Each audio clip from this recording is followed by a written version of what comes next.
Last class में हमने देखा था टाइप ऑफ वुंड हीलिंग के बारे में, जिसके अंदर हमने पढ़ा था प्राइमरी इंटेंशन से वुंड हीलिंग, सेकेंडरी इंटेंशन से वुंड हीलिंग, टर्सरी इंटेंशन से वुंड हीलिंग। उसके बाद हम पढ़ने वाले हैं आज स्टेजेस ऑफ वुंड हीलिंग, जिसके अंदर सबसे पहली स्टेज जो होती है वो होती है stage of inflammation. Stage of inflammation के अंदर क्या होता है कि जो वुंड है, ठीक है, जहाँ पे वुंड हुआ है वहाँ पे क्या होने लग जाता है, इन्फ्लामेशन हो जाता है, स्वेलिंग होने लग जाती है, जिसकी वजह से क्या है वहाँ की जो ब्लड वेसल्स हैं वो कैसे हो जाती हैं, कंप्रेस हो जाती हैं, वहाँ पे ब्लीडिंग कम हो जाती है, साथ में इन्फ्लामेटरी मीडिएटर्स वहाँ पे आ जाते हैं और वुंड हीलिंग में हेल्प करते हैं। उसके बाद नेक्स्ट आती है स्टेज ऑफ ग्रेन्युलेशन। इसके अंदर क्या होता है, ग्रेन्यूल्स का फॉर्मेशन हो जाता है, उसके बाद वो कलेक्ट हो जाते हैं एक वजह से, किसकी वजह से कलेक्ट होते हैं, फाइब्रोब्लास्टिक एक्टिविटीज़ की वजह से, और सिंथेसिस होते हैं किसका, कोलेजन्स का और ग्राउंड सब्सटेंस का।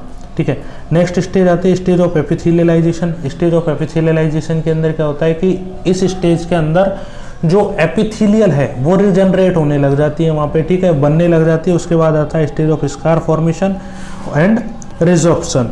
स्टेज ऑफ स्कार फॉर्मेशन के अंदर क्या है कि जो एपिथेलियल वहाँ पे आई है वहाँ पे क्या होने लग जाता है, स्कार बनने लग जाता है। स्कार मतलब जैसे अपन बात करते हैं कि कोई घाव होता है, ठीक है, उसका एक अलग निशान रह जाता है उस जगह पे, उन्हें अपन स्कार ही बोलते हैं। उसके बाद आती है नेक्स्ट स्टेज ऑफ मैच्योरेशन, जिसके अंदर क्या है कि जो वुंड है वो पूरी तरह से भर चुका होता है, अब क्या होने लग जाता है, वो मैच्योर होने लग जाता है। नेक्स्ट अपन बात करें तो वो होती हैं phases of wound healing. Phases of wound healing की अगर अपन बात करें तो इसके अंदर सबसे फर्स्ट फेज होती है इन्फ्लामेटरी फेज। इन्फ्लामेटरी फेज के अंदर क्या होता है, सबसे पहले तो इसे दो और नाम से जाना जाता है, लैग फेज और सबस्ट्रेट फेज या फिर एक्सुडेटिव फेज। ठीक है, इसके अंदर अगर अपन देखें तो इसके अंदर क्या होता है कि सबसे पहले इसके अंदर क्या है, कब जब वुंड हीलिंग स्टार्ट होती है तब ये इमीडिएटली स्टार्ट हो जाती है और ये चलती है 4 से 6 दिन तक। ठीक है, इसके अंदर क्या होता है, इन्फ्लामेशन के जो फीचर्स हैं, 4 फीचर्स होते हैं इन्फ्लामेशन के, रूबर, कोलर, ट्यूमर, ठीक है, डॉलर, ठीक है, वो सब अपन को देखने को मिलते हैं। साथ में फंक्शनोलेजिया देखने को मिलता है, लॉस ऑफ फंक्शंस। और उसके बाद जो मैक्रोफेजेज होती हैं, ठीक है, वो सीक्रेट करती हैं फाइब्रोब्लास्टिक, मैक्रोफेजेज सीक्रेट करती हैं फाइब्रोब्लास्टिक ग्रोथ फैक्टर को, जो क्या करते हैं, एंजियोजेनेसिस को बढ़ाते हैं। एंजियोजेनेसिस का मतलब क्या होता है कि जो घाव हुआ है वहाँ पे क्या है भाई, घाव भरेगा तो वहाँ पे क्या है, ब्लड वेसल्स भी चाहिए उस पर्टिकुलर एरिया को सप्लाई करने के लिए, तो वहाँ पे क्या है, ब्लड वेसल्स नई बनती हैं। नई ब्लड वेसल्स के बनने को अपन क्या बोलते हैं, एंजियोजेनेसिस बोलते हैं। फिर उसके बाद पॉलीमॉर्फोन्यूक्लियर ल्यूकोसाइट्स जो होती हैं, ठीक है, वो अपीयर होने लग जाती हैं कब, आफ्टर 48 आवर्स, मतलब जैसे 48 घंटे होते हैं उसके बाद अपन को पॉलीमॉर्फोन्यूक्लियर ल्यूकोसाइट्स वहाँ पे अपीयर होने लग जाती हैं, जो सीक्रेट करती हैं क्या, इन्फ्लामेटरी मीडिएटर्स और bacteriocidal oxygen derived free radicals. ठीक है, मतलब जो पॉलीमॉर्फोन्यूक्लियर ल्यूकोसाइट्स हैं वो वहाँ पे सीक्रेट कर देती है इन्फ्लामेटरी मीडिएटर्स को और bacteriocidal oxygen derived free radicals को, मतलब ऐसे फ्री रेडिकल्स जो क्या करते हैं, बैक्टीरिया को किल करने में हेल्प करते हैं। फिर ये जो सेल है जो क्या करती है, रिमूव करती है क्लोट्स को और फॉरेजन बॉडीज को और बैक्टीरियाज को। कहाँ से रिमूव करेंगे, अपना जो वुंड है उससे।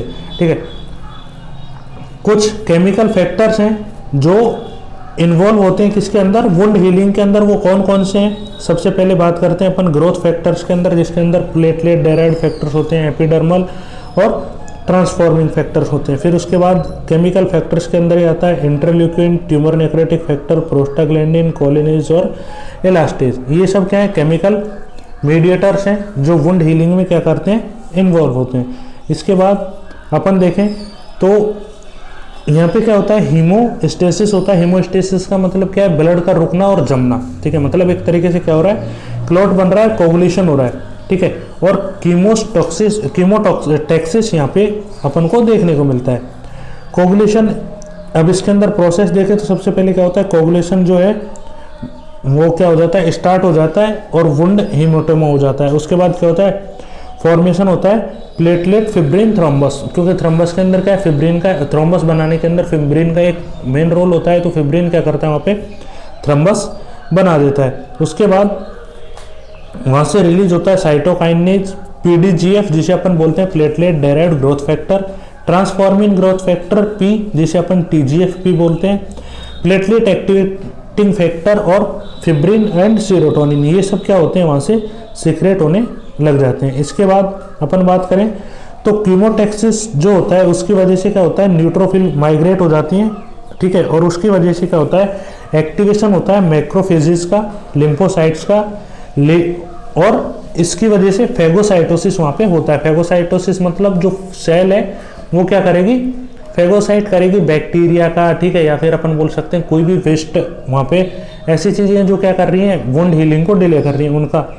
फिर वुंड डेवलपमेंट होता है, उसके बाद मैट्रिक्स एक्टिवेशन और एंजियोजेनेसिस अपन को देखने को मिलता है। उसके बाद कीमोटैक्सिस फैक्टर जो है वो कंप्लीमेंट फैक्टर है, ठीक है, जैसे इंटरल्यूकिन फर्स्ट है, टीएनएफ अल्फा है जिसे अपन बोलते हैं टिश्यू नेक्रोटिक फैक्टर या ट्यूमो नेक्रोटिक फैक्टर, ठीक है, अल्फा, और टीजीएफ बीटा है और प्लेटलेट फैक्टर है। ये सब अपन को क्या करने को देखने को मिलते हैं। फिर नेक्स्ट आता है एक्टिवेटेड मैक्रोफेज। ये क्या करती है, एक्टिवेटेड मैक्रोफेज प्रोड्यूस करती है फ्री रेडिकल्स को, ठीक है, और नाइट्रिक ऑक्साइड को। अब इनके प्रोड्यूस से क्या होगा, रिलीज होगा क्या, साइटोकाइन, जो क्या करेगा, एक्टिवेट करेगा लिम्फोसाइट को, जो रिलीज करेगी इंटरफेरोन एंड इंटरल्यूकिन जिन्हें अपन बोलते हैं लिम्फोकाइनेज, ठीक है। ये जो एक्शन है वो रिड्यूस होता है किसके अंदर, डायबिटीज मेलाइटिस के अंदर, क्यूसिंग सिंड्रोम के अंदर, इम्यून सप्रेशन के अंदर, और इंक्रीज होता है, हो जाती है रेट ऑफ द सेप्सिस, ठीक है। मतलब ये प्रोसेस है, डायबिटीज मेलाइटिस, क्यूसिंग सिंड्रोम है, इम्यून सप्रेशन, ऐसी कुछ एक्टिविटीज हैं जिनके अंदर क्या हो जाती है, अपन बोल सकते हैं सप्रेस हो जाती है, फिर कम हो जाती है। फिर नेक्स्ट आता है फेजेस के अंदर प्रोलिफेरेटिव फेज, ठीक है। नेक्स्ट फेज आती है अपने पास प्रोलिफेरेटिव फेज, जिसे अपन कोलेजन फेज या फाइब्रोब्लास्टिक फेज भी कहते हैं। अब ये कब स्टार्ट हो रही है, जब वो खत्म हो रही है, फर्स्ट फेज खत्म होगी, सेकंड वो 6 दिन पे खत्म हो रही थी, ये कब स्टार्ट हो रही है, 7वें दिन, और कब तक चलेगी ये, 6 वीक तक, ठीक है। अब इसके अंदर क्या होता है, कोलेजन एंड ग्लाइकोजमाइन जो क्या करते हैं, प्रोड्यूस करते हैं फाइब्रोब्लास्ट को, ठीक है। फिर hydroxy proline and hydroxy lysine जो है वो बनेंगे एक स्पेसिफिक एंजाइम जिनका अपन यूज करते हैं, जो एंजाइम को बनाने के लिए यूज करते हैं क्या, आयरन, अल्फा कीटो ग्लूटारेट और विटामिन सी, ठीक है। मतलब क्या है, हाइड्रोक्सी प्रोलिन और हाइड्रोक्सी लाइसिन, ये क्या है, बनते हैं किसके थ्रू बनते हैं, कुछ स्पेसिफिक एंजाइम इसके लिए यूज आते हैं, साथ में आयरन, अल्फा कीटो ग्लूटारेट और विटामिन सी यहाँ पे काम में आते हैं। नेक्स्ट ट्रोफोकोलेजन प्रोड्यूस होता है, जो क्या करता है, एग्रीगेट करता है कोलेजन फाइब्रिल्स को, ठीक है। अब अगर अपन बात करें तो 80 से 90% जो होता है इसके अंदर फाइनल स्ट्रेंथ जो अपन बोलते हैं वो अचीव हो जाती है किसके अंदर, विद इन 30 डेज, मतलब 80 से 90 दिन के अंदर, जो नहीं 80 से 90% जो स्ट्रेंथ है वुंड की वो अपन को अचीव हो जाती है कब, विद इन 30 डेज, या फिर 30 दिन के आसपास तक अपन को क्या है 80 से 90% तक घाव के अंदर क्या आ जाते हैं, मजबूती आ जाती है, स्ट्रेंथ हो जाता है, या फिर अपन बोल सकते हैं प्रॉपर हील हो जाता है। उसके बाद आता है रिमॉडलिंग फेज, रिमॉडलिंग फेज या फिर अपन बोल सकते हैं उसे मैच्योरेशन फेज। इसके अंदर रिमॉडलिंग, जैसे नाम ही बता रहा है, रिमॉडलिंग का मतलब है कि भाई जो पहले जैसे बना हुआ था उसी फेज में बनने का, एक तरीके से उसी शेप में आने की फेज है, ठीक है। इसके अंदर अगर अपन देखें तो कब स्टार्ट होती है, ये स्टार्ट होती है 6 वीक पे, ठीक है, 6 वीक पे स्टार्ट होती है क्योंकि वो 6 वीक पे खत्म हो रही है, ठीक है। और कब तक चलती है, लास्ट 2 ईयर्स, मतलब 2 साल तक ये चल सकती है। इसके अंदर क्या होता है, जो कोलेजन है, ठीक है, वो मैच्योर होते हैं किससे, cross linking which responsible for tensile strength of the scar. मतलब क्या है कि जो कोलेजन जो है वो क्रॉस लिंकिंग के थ्रू क्या है, स्ट्रेंथ हो जाते हैं। जैसे अपन मान लेते हैं ये क्या है, आपका घाव है, ठीक है, और ये क्या है आपके कोलेजन से, ये क्या करते हैं, क्रॉस लिंकिंग के थ्रू क्या होता है, स्ट्रेंथ, मतलब एक तरीके से क्या हो जाती है, यहाँ पे मजबूती बन जाती है उस घाव की, ठीक है, स्ट्रेंथ हो जाता है, और वो क्या होता है वहां से प्रॉपर हील हो जाता है, ठीक है। फिर कोलेजन प्रोडक्शन इसके अंदर प्रेजेंट नहीं होता, कब? After 42 days of wound healing. ये बात याद रखनी है अपन को कि जब 42 डेज हो गए उस वुंड को हील होते हुए, उसके बाद कोलेजन का प्रोडक्शन अपन को नहीं देखने को मिलता है या फिर कोलेजन का प्रोडक्शन नहीं होता है, ठीक है। नेक्स्ट अपन बात करते हैं इसी के अंदर जो फिब्रिन है, फाइब्रोनेक्टिन है, प्रोटियोग्लाइकेन जो है वो डिपोजिशन होने लग जाती है, और उसके बाद क्या है, जो कोलेजन प्रोटीन वो स्कार फॉर्म के अंदर क्या हो जाती है, डेवलप हो जाती है, ठीक है। फिर नॉर्मली अगर अपन बात करें तो जो डर्मल स्किन होती है वो किससे बनी होती है, 80% तो किससे बनी होती है, टाइप 3 नहीं 80% बनी हुई होती है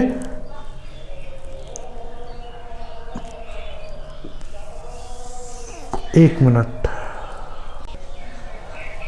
बनी होती है टाइप 1 से, ठीक है। और जो रिमेनिंग 20% होती है वो टाइप 3 से जो कोलेजन है उनसे बनी होती है। ग्रेन्युलेशन टिश्यू जो होते हैं वो मेनली कंटेन होते हैं टाइप 3 कोलेजन से, और जो स्कार बना हुआ होता है, ठीक है, दोनों वो कौन से, जो स्कार होता है वो दोनों टाइप के जो कोलेजन से उनके मिलकर बना होता है। कौन कौन से? दोनों, 1st और 3rd, इनसे मिलके बना हुआ होता है। नेक्स्ट अपन बात करते हैं फैक्टर्स अफेक्टिंग वुंड हीलिंग। ऐसे कौन कौन से फैक्टर्स हैं जो वुंड हीलिंग को क्या कर रहे हैं, अफेक्ट कर रहे हैं, ठीक है। इसके अंदर सबसे पहले अपन बात करते हैं लोकल फैक्टर्स के बारे में। लोकल फैक्टर्स के अंदर अपन देखें तो सबसे पहले आता है इन्फेक्शन, ठीक है। अगर वुंड बना हुआ है और वहाँ पे क्या हो गया, इन्फेक्शन हो गया, तो इन्फेक्शन होने की वजह से क्या है, वो हीलिंग के अंदर डिले होता है। क्यों डिले होता है? क्योंकि वहाँ पे क्या अपन को देखने को मिलती है बैक्टीरियल ग्रोथ, और जिसकी वजह से वो प्रॉपर हीलिंग प्रॉपर टाइम पे नहीं हो पाती। उसके बाद presence of necrotic tissue and foreign body, मतलब जो घाव है, ठीक है, उसके अंदर नेक्रोटिक टिश्यू, मतलब नेक्रोटिक टिश्यू का अर्थ अपन मान सकते हैं यहाँ पे एक खराब टिश्यू है, या फिर अपन ऐसा टिश्यू है जिसके अंदर क्या है, कोई जान नहीं है, मतलब वो क्या हो चुका है, खराब हो चुका है। या फिर कोई फोरेजन बॉडी, जैसे अपन बात कर सकते हैं कोई एक्सीडेंट हुआ था, ठीक है, एक्सीडेंट होने की वजह से क्या है, वहाँ पे क्रश हुआ था, या फिर अपन बोल सकते हैं जैसे ही वो पेशेंट गिरा था तो जो रॉड पे कंकर होते हैं, ठीक है, वो उस घाव के अंदर चले गए, तो वो क्या है, उस घाव के लिए फोरेजन बॉडी है। अगर वो रहेंगे तो वो क्या है, घाव प्रॉपर हील नहीं हो पाएगा, या फिर वो हीलिंग नहीं होगी वहां से, ठीक है। तो अगर जो फोरेजन बॉडीज हैं वो भी क्या है, वुंड हीलिंग को अफेक्ट करती हैं। अब अफेक्ट करने का मतलब दोनों हो रहा है, ठीक है। अफेक्ट का मतलब क्या है, या तो उसकी एक्टिविटी को बढ़ा रहे हैं, मतलब वुंड हीलिंग जो है उसको बढ़ा रहे हैं, या फिर उसको कम कर रहे हैं, ठीक है, इंक्रीज कर रहे हैं, डिक्रीज कर रहे हैं, ठीक है। नेक्स्ट अपन बात करते हैं pure blood supply. Pure blood supply भी क्या करती है, वुंड हीलिंग को अफेक्ट करती है। किस तरीके से अफेक्ट करेगी, जैसे अपन इसके अंदर देख सकते हैं, ठीक है, कि भाई ये क्या है, आपके ब्लड वेसल है, ठीक है, इसके अंदर क्या है, ब्लड फ्लो हो रहा है, ब्लड के साथ साथ क्या है, इसके अंदर साथ में जा रहा है क्या, जो अपन बात कर सकते हैं न्यूट्रिशन है, ऑक्सीजन है, ठीक है, और जो भी नेसेसरी चीजें हैं, ठीक है, जैसे मैक्रोफेजेज वगैरह है, WBC, वो सभी क्या जा रही हैं, ब्लड के अंदर फ्लो कर रही है। ये आपकी सेल है जहाँ पे क्या हुई है, इंजरी हुई है, ठीक है। अब अगर ये प्रॉपर यहाँ पे ब्लड नहीं जाएगा तो यहाँ पे प्रॉपर जो मैक्रोफेजेज हैं या फिर ग्लूकोज है वो नहीं मिल पाएगा। उसकी वजह से जो अपन बोल सकते हैं वुंड हीलिंग की प्रोसेस है वो कैसी हो जाएगी, डिले हो जाएगी। वीनस और लिम्फेस्टेटिस, मतलब अपन क्या है, कोई लिम्फ है या फिर जो वीनस रिटर्न है वो क्या है, रुक गया है, तो उसकी वजह से भी अफेक्ट होगा। टिश्यू टेंशन भी अफेक्ट करता है। हीमोटेमा भी जो है उसको क्या करता है, वुंड हीलिंग को अफेक्ट करता है। लार्ज डिफेक्ट और पुअर अपोजिशन, ये भी क्या करता है, अफेक्ट करता है। रिकरेंट कोई ट्रॉमा हुआ है वो अफेक्ट करता है। एक्सरे इराडिएटेड एरिया, ठीक है, वो भी क्या करेगा, आपको जो वुंड हीलिंग है उसको क्या करेगा, अफेक्ट करेगा, ठीक है। नेक्स्ट लोकल जो फैक्टर है उन्हीं के अंदर आते हैं साइट ऑफ वुंड, ठीक है। अब जो वुंड है इसके ऊपर भी डिपेंड करता है कि वुंड हुआ कहाँ पे है। जैसे अगर अपन बात करते हैं एग्जांपल के लिए कि कोई वुंड है जो जॉइंट्स पे हुआ है या फिर हमारी बैक पे हुआ है, तो उसके अंदर क्या है, डिले होता है या फिर बहुत ज़्यादा टाइम लगता है उसको हील होने के अंदर। और उसी के अपोजिट अगर अपन देखें तो जैसे कोई पेशेंट है उसके वुंड हुआ है फेस के ऊपर, ठीक है, तो वहाँ पे क्या है, हाई ब्लड सप्लाई है या फिर अपन बोल सकते हैं एरिया का फर्क है, तो वहाँ पे क्या है, जो वुंड हीलिंग है वो जल्दी अपन को देखने को मिलती है, ठीक है।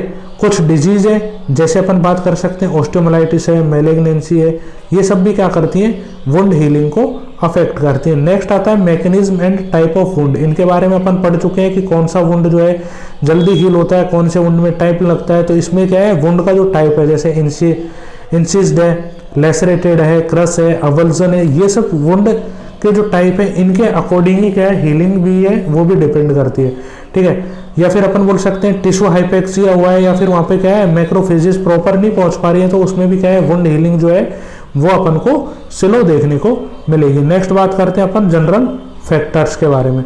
जनरल फैक्टर्स के बारे में जो सबसे पहले बात करते हैं अपन एज की, ठीक है। एज के अंदर क्या होता है कि जैसे कोई पेशेंट है उसके अंदर एज की अगर अपन बात करें तो जैसे कोई पेशेंट है, ठीक है, जो एडल्ट है, तो उसके अंदर क्या है अपन को कोई भी घाव होता है तो वो जल्दी हील होता है, ठीक है। या फिर अपन बोल सकते हैं उसको हीलिंग में कम टाइम लगता है। तो और अगर अपन बात करें उसी के जस्ट अपोजिट कोई पेशेंट जो एज्ड है, एज्ड का मतलब जिसकी एज 60 साल से ऊपर है, 80 साल से ऊपर है, ठीक है, ऐसे पेशेंट्स जो होते हैं उनके अंदर जो हीलिंग है वो कैसी होती है, पुअर होती है, कम होती है। ओबेसिटी वाले पेशेंट है, स्मोकिंग वाले पेशेंट है, ये भी क्या है इनके अंदर भी क्या है हीलिंग अपन को कम देखने को मिलती है, ठीक है। नेक्स्ट अगर अपन बात करते हैं तो malnutrition, zinc, copper, magnesium, vitamin deficiency. जैसे कोई पेशेंट है माल नरिश्ड है, ठीक है, उसके अंदर अपन को वुंड हीलिंग है वो कम देखने को मिलेगी या फिर डिले देखने को मिलेगी। विटामिन की डेफिशिएंसी, विटामिन ए और सी इनका क्या है मेन रोल होता है किसके अंदर, वुंड हीलिंग के अंदर। तो जो विटामिन है ए और सी, ठीक है, ये अगर इनकी अमाउंट या फिर अपन बोल सकते हैं ये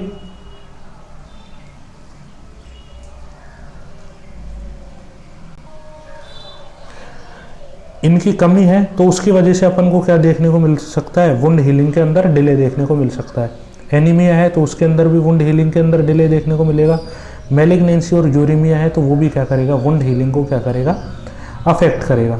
इसके बाद अगर अपन देखें तो जैसे कुछ बीमारियां हैं, जैसे जॉइंटिस है, डायबिटीज़ मेलाइटस है, HIV है, या फिर कोई भी इम्यूनोसप्रेशन डिजीज़ है। इम्यूनोसप्रेशन डिजीज़ मतलब ऐसे डिजीज़ जो आपकी क्या कर रहे हैं, इम्यूनिटी को कम कर रही है, ठीक है।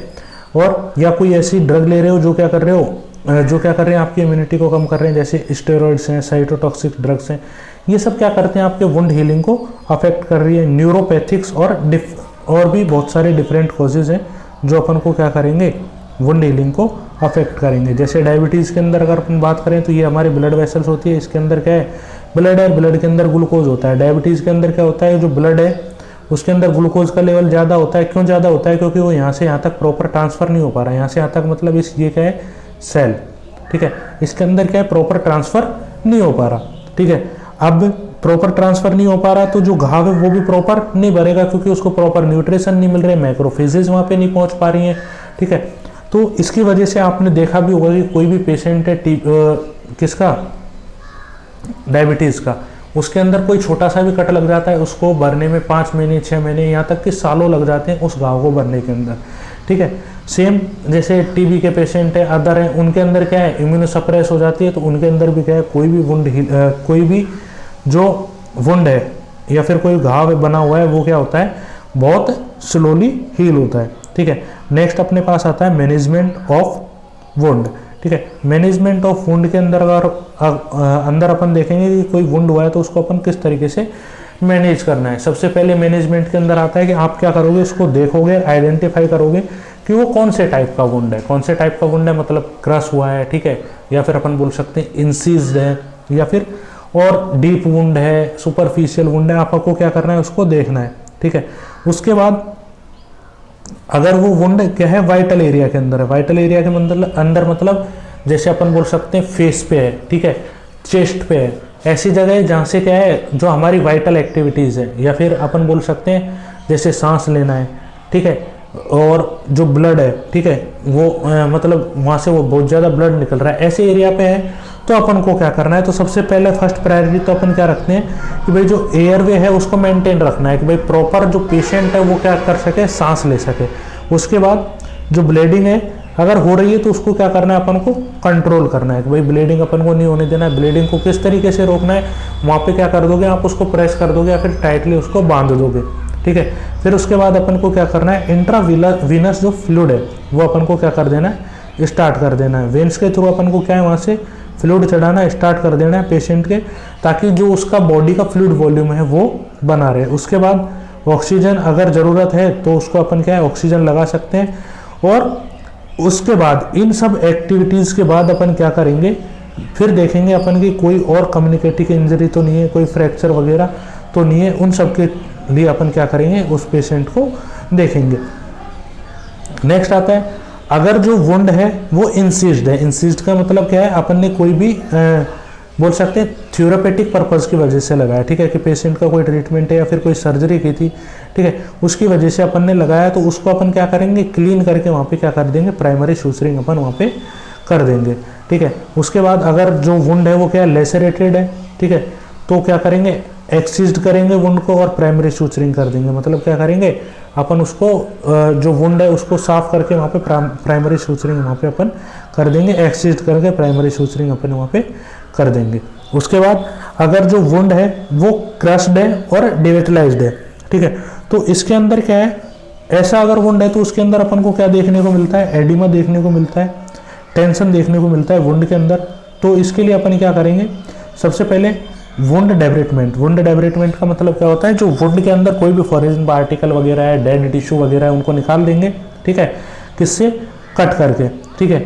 और उसके बाद जो एडिमा है वो सबसाइड होता है 2 से 6 दिन के बाद, ठीक है। तो उसके बाद अपन क्या कर देंगे, इसको डिलेड प्राइमरी सूचरिंग इसके अंदर अपन कर देंगे, और जो पेशेंट है उसका वुंड वो है वो धीरे धीरे हील होता रहेगा। उसके बाद अगर अपन बात करें कि अगर जो पेशेंट है उसके अंदर जो वुंड हो रहा है वो क्या है, डीप डिविटलाइज्ड वुंड है, ठीक है, तो इसके अंदर क्या है, वुंड डेब्रिटमेंट के अंदर बाद अपन क्या करेंगे, उसको जो घाव है उसको खुला छोड़ देंगे। क्यों, ताकि वो प्रॉपर ग्रेनुलेशन हो सके, ठीक है। प्रॉपर ग्रेनुलेशन होने के बाद क्या होगा, वहाँ पे जो वुंड है उसको सेकेंडरी सूचरिंग करेंगे। स्मॉल सेकेंडरी सूचरिंग मतलब अपन बोल सकते हैं कि भाई बहुत बड़ा वुंड था, पहले उसके कॉर्नर है उन पे सूचरिंग कर दी, वहाँ से घाव भरने लगा, फिर आगे सूचरिंग कर दी, इस तरीके से स्मॉल तरीके से इस तरीके से अपन क्या करेंगे, उसकी सूचरिंग करते रहेंगे। और उसके बाद क्या करेंगे, अगर आपको लग रहा है तो स्किन लेंगे कहीं से ग्राफ्ट करने के लिए, और उसके ऊपर ग्राफ्ट कर देंगे और उसको क्या कर देंगे, कवर कर देंगे जो डिफेक्ट है उसको कम्प्लीटली, ठीक है। अगर एक वुंड के अंदर क्या है, टेंशन है, तो उसके अंदर अपन क्या करेंगे, फेशियोटोमी करेंगे, ठीक है, ताकि उससे अपन क्या कर सकें, प्रिवेंट कर सकें डेवलपमेंट ऑफ कंपार्टमेंट सिंड्रोम को। अगर कोई इंटरनल इंजरी हुई है, जैसे अपन बात कर सकते हैं इंट्राक्रेनियल इंजरी है, तो उसके अंदर क्रेनियोटोमी वगैरह करके जो भी इंजरी है उसके अकॉर्डिंग अपन क्या करेंगे, उसका ट्रीटमेंट करेंगे। कोई भी फ्रैक्चर बोन अगर अपन को क्या हो रही है, आइडेंटिफाई हो रही है, तो उसको उसी के अकॉर्डिंग अपन को क्या करना है, डील करना है। इसके बाद अगर अपन देखें तो जो पेशेंट है जहाँ पे वुंड हुआ है वहाँ पे सेप्सिस से बचाने के लिए, या फिर अपन बोल सकते हैं कि वहाँ पे जो पेशेंट है उसका वुंड है उसको इन्फेक्शन से बचाने के लिए अपन क्या कर सकते हैं, एंटीबायोटिक्स दे सकते हैं, फ्लूइड को रिप्लेस करने के लिए आईवी फ्लूइड अपन दे सकते हैं, और इलेक्ट्रोलाइट बैलेंस अपन कर सकते हैं। अगर अपन को नेसेसरी लग रहा है ब्लड ट्रांसफ्यूजन, क्योंकि वुंड हुआ है, हो सकता है वहाँ पे क्या हो, ब्लड जो है वो ज़्यादा एक्सेसिव अमाउंट में वहाँ से निकल गया हो, तो उसको अपन क्या कर सकते हैं, ब्लड ट्रांसफ्यूजन कर सकते हैं। टिटनेस टॉक्साइड देंगे। टिटनेस टॉक्साइड कितना देते हैं, 0.5 ml देते हैं, इंट्रामस्कुलर डायल्टोइड मसल जो है उसके अंदर देते हैं। और उसके बाद अगर टिटनेस टॉक्साइड नहीं दिया है तो एंटी टिटनेस ग्लोबुलिन जो आती है उनका इंजेक्शन अपन दे सकते हैं। यहीं पे अपना वुंड हीलिंग वाला जो चैप्टर है, वुंड के टाइप और वुंड हीलिंग और उसके फैक्टर, ये सभी कंप्लीट होते हैं। अगर आपको इसके अंदर कोई भी डाउट रहता है या फिर आपको लगता है कि ये गलत है, ठीक है, तो आप कमेंट सेक्शन के अंदर आके बता सकते हो। Thank you so much.